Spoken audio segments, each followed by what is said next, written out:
We are back again with MVV Life Empowerment Sessions. I have my sister Kinza with me again, and today we're going to be talking about trust. So, Miss Kinza, how important is trust to you? Trust is one of the most important things to me, from both sides. It's important for me to trust, but it's also important for the person to trust me, right? So I think that in relationships, when a person knows that the person that they're dating trusts them, it gives them fuel to be better in the relationship. When you have somebody who's always questioning, oh, what are you doing? Who are you talking to? I don't want you to go here. Those types of things. It makes you stiff because sometimes you're not doing anything wrong, but the fact that the person is even questioning you that much and makes you think that, oh, does this person think that I'm doing something wrong? That it makes you feel like you're walking on eggshells. So when there's trust in a relationship environment, it like when somebody knows that, oh yes, she trusts me, she's confident in me, she doesn't think that I'm going where I'm not supposed to be going, then you feel confident as a person and also in the relationship. So it's super important. So trust is the fuel that keeps the relationship burning stronger and stronger. And Yes. trust gives you confidence. And when you say confidence, is it confidence in yourself or confidence in the person that you're dating? Both. Both. Both. Okay. Yeah. It boosts your self esteem. Yeah, because imagine being in an insecure environment where it's like, you can't move the way that you want to or the way that you would usually do on a regular day because you feel like you're constantly being watched, right? So that kind of drops your self esteem because you're thinking that maybe there's something that you're doing wrong. And then maybe if you're actually not doing anything wrong, then you're now looking so deep into the situation like, what am I doing wrong? And then that can be very stressful for a person.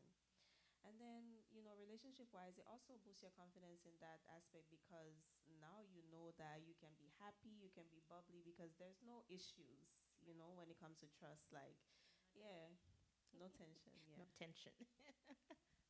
Okay, we like that. So for you, what would make you lose your trust in the person that you're dating? What are the red flags for you? Um, Being dishonest is a big one. So I think that when people hear trust in a relationship, they automatically go into cheating. And Right. people don't realize that somebody doesn't have to cheat on you for you to not trust them anymore. It can be a simple lie because when somebody tells you something that's not true or that's not truthful, now it's almost as if everything that the person says you're questioning because especially if the lie was a smooth lie. Like some people lie very smooth. Like Totally. you wouldn't know that they were lying if they didn't tell you that, hey, this thing I told you is actually not true. And you'd be like, wait, huh? Or they forget But and then you catch them when someone else says it. those ones. So yeah, that's me. I don't like the feeling of having to question people. I don't think anybody likes that feeling. Right. So the moment you feel like, oh, I can't trust what this person is saying to me, then that is that's a It's the problem. beginning of a Yeah, disintegration. it's only downhill from there. Exactly. So you're saying it's very important that whoever you're with is loyal. And when we're talking about loyalty, as you mentioned, it's not necessarily just um, cheating or like the person is with another person that is not you, but it's loyalty in the way they move, the way they do things. If they are hiding and sneaking around and all that thing, all those things, it Yeah. makes you feel like, are you saying I'm not worthy enough to be, cognizant of what you are doing? Right. Because obviously, if you're hiding it, that means there's something That you don't want to shady see, about it, something that's right? wrong. Exactly. So in your case, you're basically saying if you're in a relationship or you're walking with a person and there are things that are happening in their life that you're not aware of, that can be quite a dent, right? Mm-hmm. Put a dent on that relationship. So it's important to communicate effectively Right. I believe. And I feel like when there's no effective communication, that's when the person starts to doubt. Oh yeah, for sure. Yeah. Especially if in the beginning things, there's this thing called honeymoon phase in a relationship. When things have just started, is everything is so nice, it's all butterflies and everything. And then as time passes, it's like we say it loses the spark, right? And then people start getting distant, and one person is talking less, and then the other person is like, oh, why is this person not talking to me? And then everything starts bubbling up Going from there. downhill. Yeah, but so it's up to two people in a there's two people in a relationship, right? Right. And we have this saying, so I'm from Grenada, and where I'm from, we have this saying that one hand cannot clap. It takes two Two. hands to clap, right? Yeah. So if one person is putting in all the efforts and the other person is just relaxing in the name of, oh, we've been They together love for me. a while, you already know that I love you, I don't have to keep trying.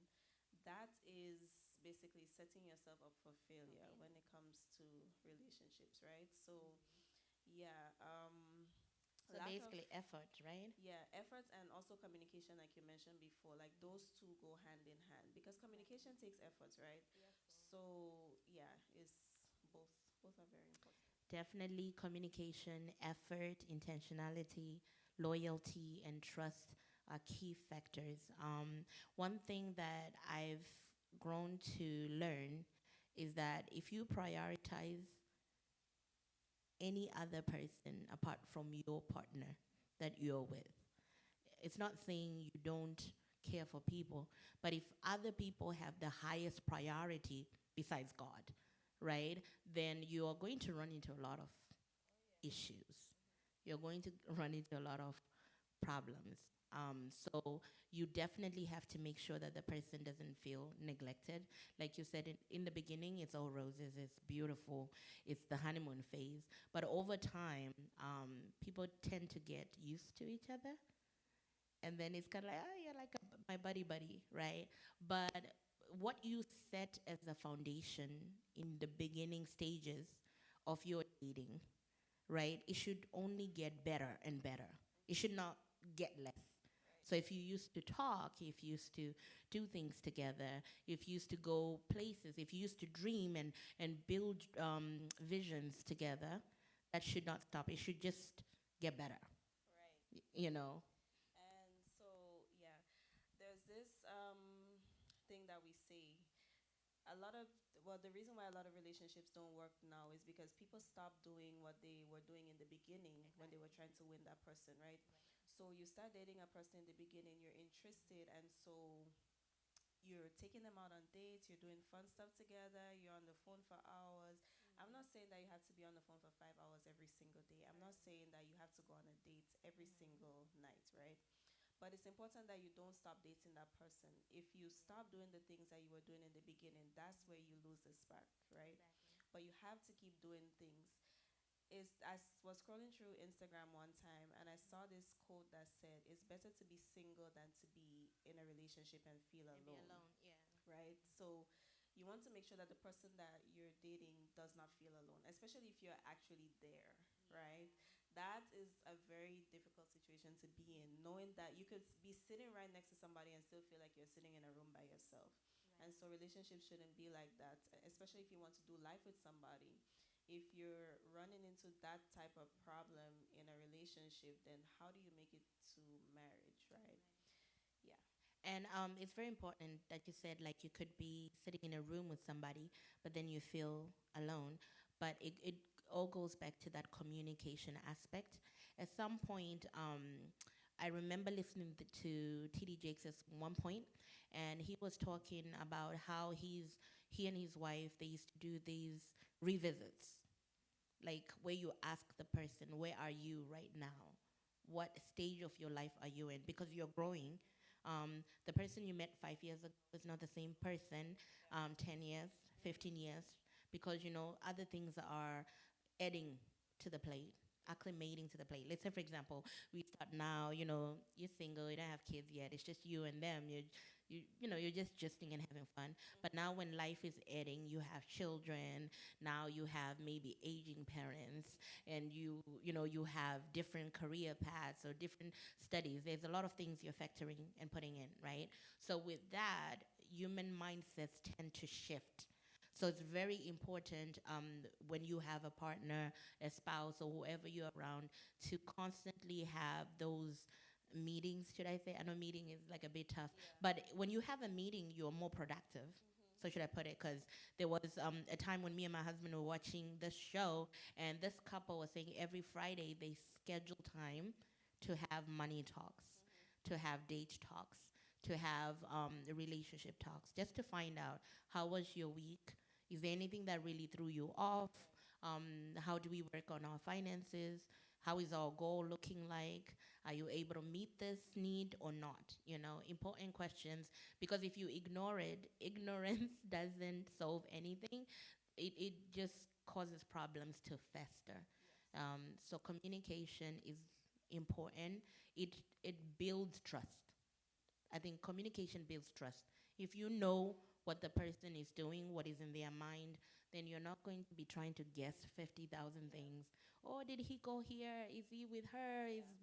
Is she with him? And that kind of thing. But when your partner is telling you, I'm going to the store, I'm going to rehearsal, I'm going this, you're not going, in 50 days, yeah, you're not thinking Yeah. they are taking detours somewhere else and that kind of thing, because you're constantly communicating. And another thing that also I learned is that stay in touch. Stay in touch. You're in a household with a person, know where the people in your household are. Yeah. Yeah. And it's not like tracking, but if something bad happens to you, the first place they will do is look at the place that you said you were going to. Because if you're not there and you go somewhere else and things happen, you know, by the time people try to reach to you, you are nowhere to be found. So it's have people that you're accountable for, and they are accountable for you. Why am I saying this as well? There was a recent story of a woman that lives by herself. The mom always calls her every single day to check up and see if she's okay. Um, but the mom all of a sudden could not reach her. They live in different states. So for 4 days, the mom could not. And it's like, this is unusual because we talk every single day. So the mom had to call the superintendent of the school that the daughter worked in, and they're like, we haven't seen her either. Then one of the coworkers had to end up going to the house, the building, and then when they broke in, they found out that, oh my God, she had passed. Right. So I know sometimes you want to be by yourself and just forget, but it's important that you have someone that knows where you are, Yeah. you know, Yeah. and that has access to you. Oh yeah, for sure. So two important things that you mentioned. So the first thing is having constant communication, open communication, and also having space, right? Right. So yeah, you want to be communication is not just letting the person know, hey, this is where I'm going. It's also how are you feeling? Like, are you okay? Yes. So in my relationship, we try to do this thing at least once every month where we have conversations and we ask how what can I do better? What did I do for the past like over the past month that you weren't really comfortable with? How can I fix that thing? How can I show up better for you? How can I be more supportive, right? Exactly. So you want to make sure that the person is they feel like you actually You care. invested and you care, right? And in the swing of things with dating and making sure that you're constantly dating the person and you don't stop, you also want to make sure that you're giving that person enough space. Because what you will find is that, like you said, people get used to you and they just start getting comfortable. You don't want to get to a stage in your relationship where you are too comfortable and now you just feel like, oh, yeah, this person belongs to me. They're already mine anyway. They're Yeah, not going there. anywhere. So it's okay. So it's important for you to give your partner room to miss you. And this is a conversation that a lot of us, myself included, do not like to have, but it's very, very important. Yeah. Um, it's not something that you have to do all the time, like constantly, but you want to make sure that you're giving that person room to breathe, room to have their own identity, so that you know by yourself, you know who you are outside of that person, right? Because you, at the end of the day, you're two individuals with separate lives, and you will be meshing your lives eventually if you plan to You get get married and married. stuff. But and I know that when you get married, you have to be in their face all the time. You have to see them all the time. But at that point, the two have become one. You shouldn't have any issues with that one. But It gets deeper. yeah, but you just want to make sure that as you're giving them healthy space, and not too much space, so, but healthy space, you're still being constantly in communication. You're making sure that you're checking in, making sure that they're okay, and yeah. Yes, definitely checking in because it's every person has to have their individuality, and then you come and you add to that, and you become better, right? So each person needs to be able to know who they are, and that's why conversations like, "What are your goals? You know, what do you really want?" come into play because based off of what they tell you of what they really want, and you also state what you really want, you can see if your visions can merge. Typically, a lot of times when people cannot be together anymore, when you started, you had completely different goals, like the end game, so to say. If you know 10 years from now, you know you don't want to be in New York City, but the other person is like they want to stay in New York for the rest of their life. If you don't discuss these kind of things, they will fester and come up later. So it's so important to ask the very hard questions because those things will foster once again trust. Yeah, and Yeah. people say what you don't deal with in the beginning of a relationship might eventually end up being the reason why you end because you didn't deal Exactly. with it, you know? So yeah. And giving each other space to think is very important. Space to figure out, because if you don't take it, you can get lost in a person. Yeah, for So sure. you need to know how healthy you are as an individual, Mm-hmm. and then they need to know how healthy they are. So when you come together, all you're doing is making each other better Better, and right? better Mm-hmm. and better. Mm-hmm. Well, thank you very much for accepting. Thank you for having me. Hopefully, we'll have you again with these Yes. conversations. We hope these conversations are, important and valuable to you as well. That you took something from this and you go and work on it and have a thriving relationship. So be blessed. We'll meet again. Take care. Goodbye.